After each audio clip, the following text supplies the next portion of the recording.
back with his new podcast series. Kris Hagan is not dead yet. Oh my God. Oh my God are today's 3 important words. So, right, sit down everyone. Today's episode wasn't planned. It's one of those life just handed me 2 stories in a moral crisis situations. Because in the space of a week, I've dealt with a woman on a scooter who nearly ran me over emotionally, and my cousin who apparently thinks it's perfectly fine to go partying with my ex. So yeah, today's question is, drum roll, I don't have a drum. What happened to basic human respect?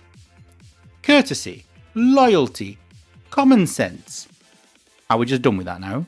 And also, how do you tell people they're being awful without turning into a screaming banshee? So let's start with what just happened 5 minutes ago. There's me, queuing up, very British in a queue, love queuing, we Brits love queues, calm, patient, waiting to pay. And then this woman, in a very stylish burqa by the way, genuinely elegant I thought, very chic, she just swoops in front of me.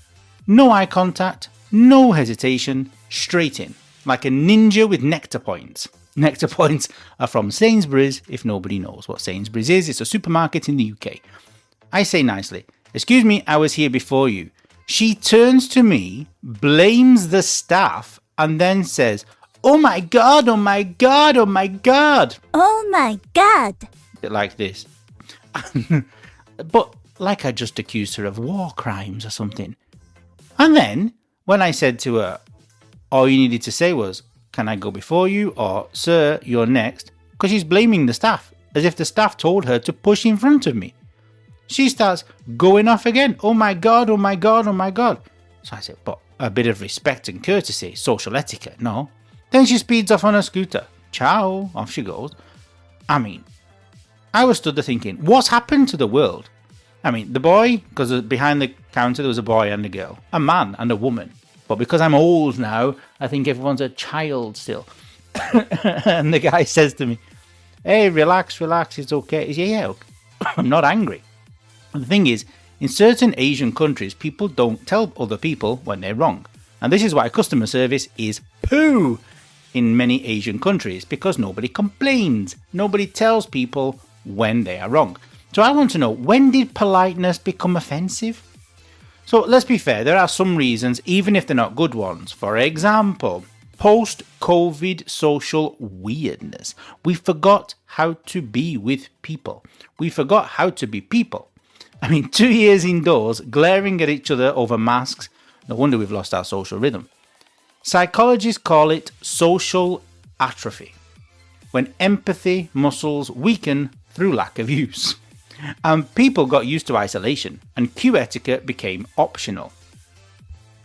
Then we have the narcissism epidemic. Narcissism. There's narcissists everywhere these days. Studies now show narcissistic traits, entitlement, lack of empathy, hypersensitivity to criticism are rising.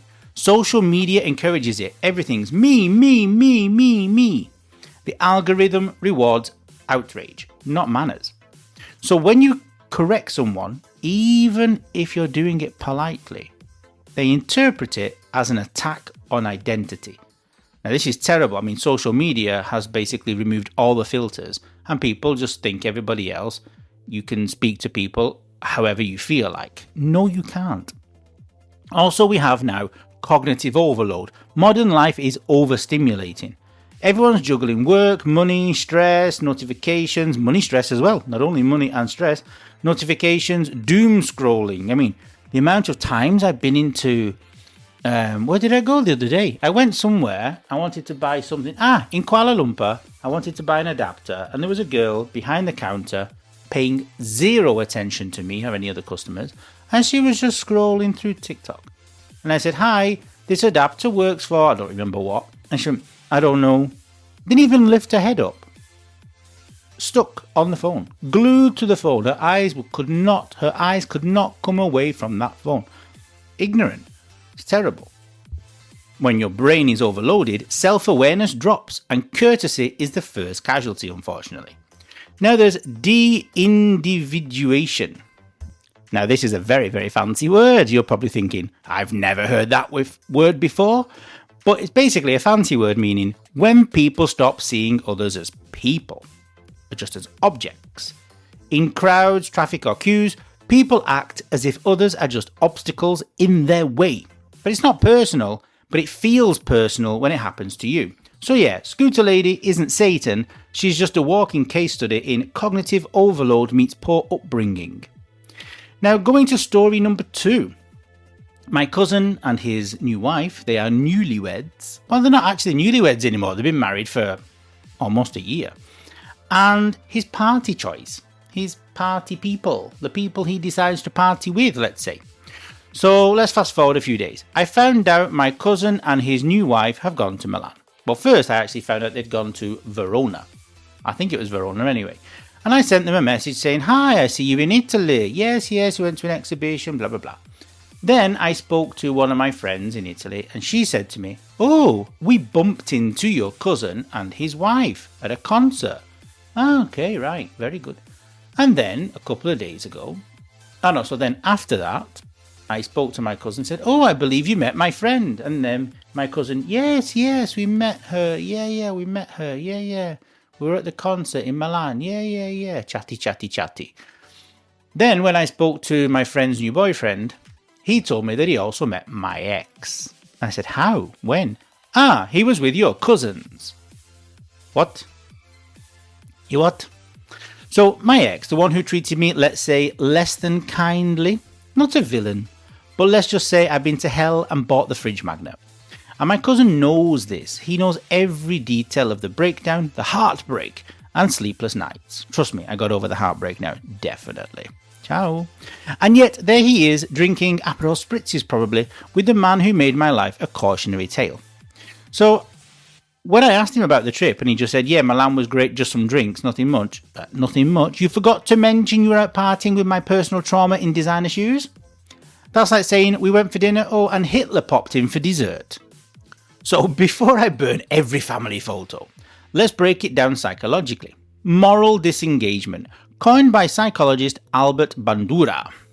It's how people justify doing something they know is wrong by reframing it. It's not a big deal. We're all adults now. You're over it, right? They minimize your pain so they don't have to feel guilty about their behavior. Then we have this cognitive dissonance. When people hold two conflicting ideas, for example, I love my cousin and I'm friends with their ex, they get mental discomfort. So they solve it by editing reality, pretending the conflict doesn't exist. That's why my cousin forgot to mention it. His brain just deleted the guilt. Now, there is a thing also called empathy fatigue. So we live in an emotionally burnt out time of the world, not only the world, of life. Okay. We're in burnt out times, emotionally burnt out times. Okay, we're all burnt out. People can't always carry others' pain, so they detach. Instead of this will hurt them, it becomes this isn't about them. It's self-protective, but it actually looks cruel. Now, humans are social creatures. We crave belonging. When people choose social comfort, for example, in this case, a fun night out, over moral loyalty and family loyalty, standing with you, it's not just because, it's not because they hate you, it's because the group moment feels more real than the past emotion. Still rubbish though, isn't it? So here it is, here we are.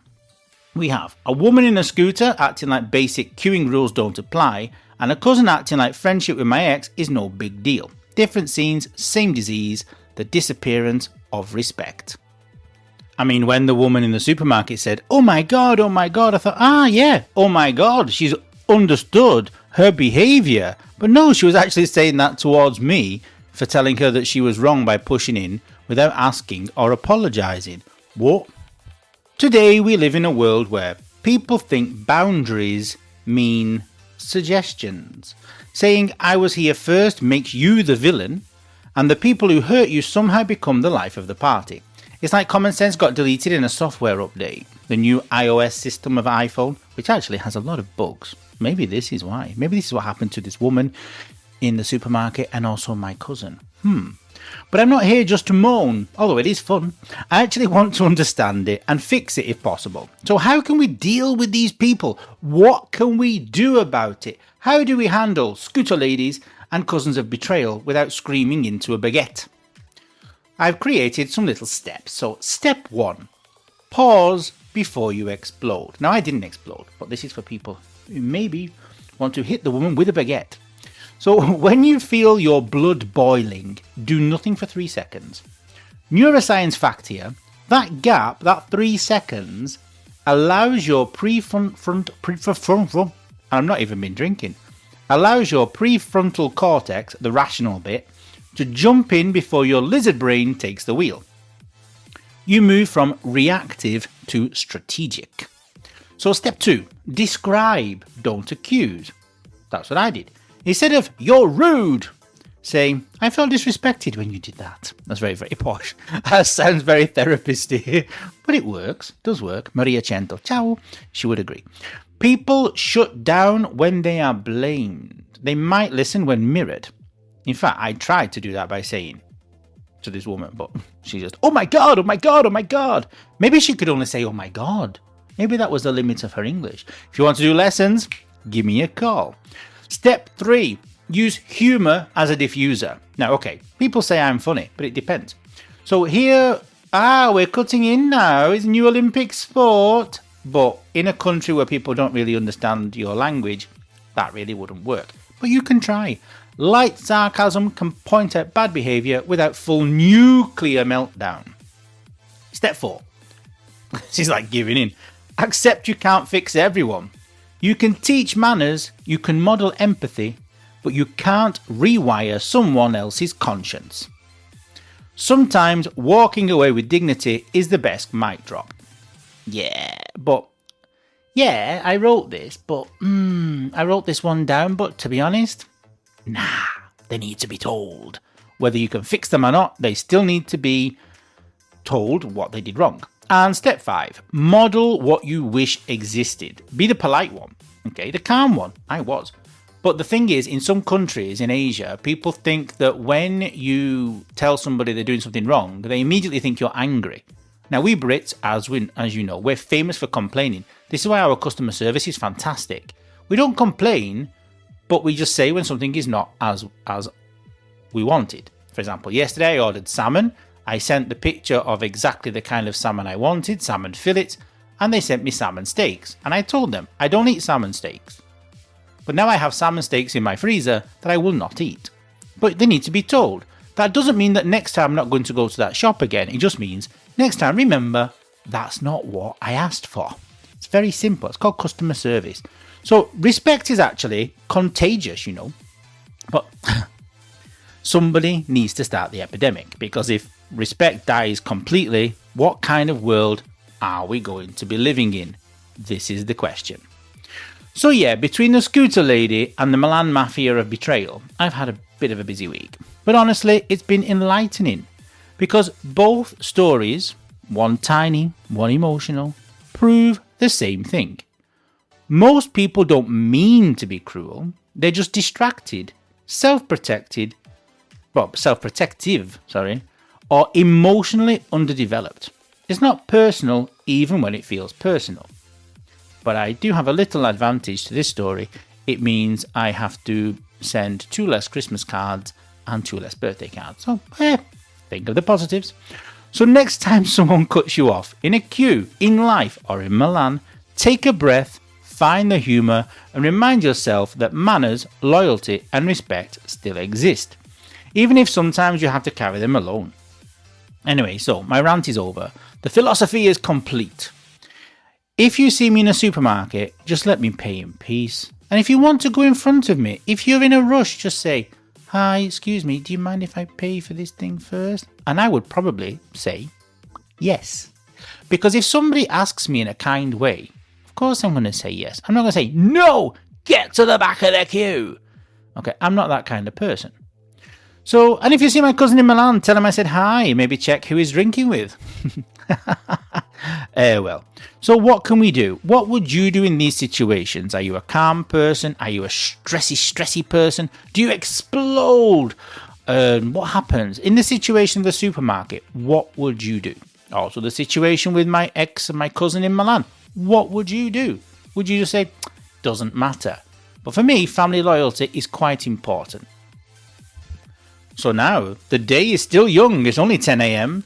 Let's see what happens, what can happen, what possibly can happen for the rest of the day. Now I'm going to sit here watching my beautiful dragonflies fly around the garden and my new friend Cammy, I don't know if it's a boy or a girl, the chameleon, my new pet. Then I'm going to get ready for my lessons.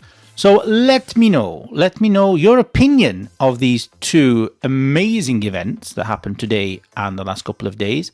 And hopefully we can make the world a better place by teaching people a little respect.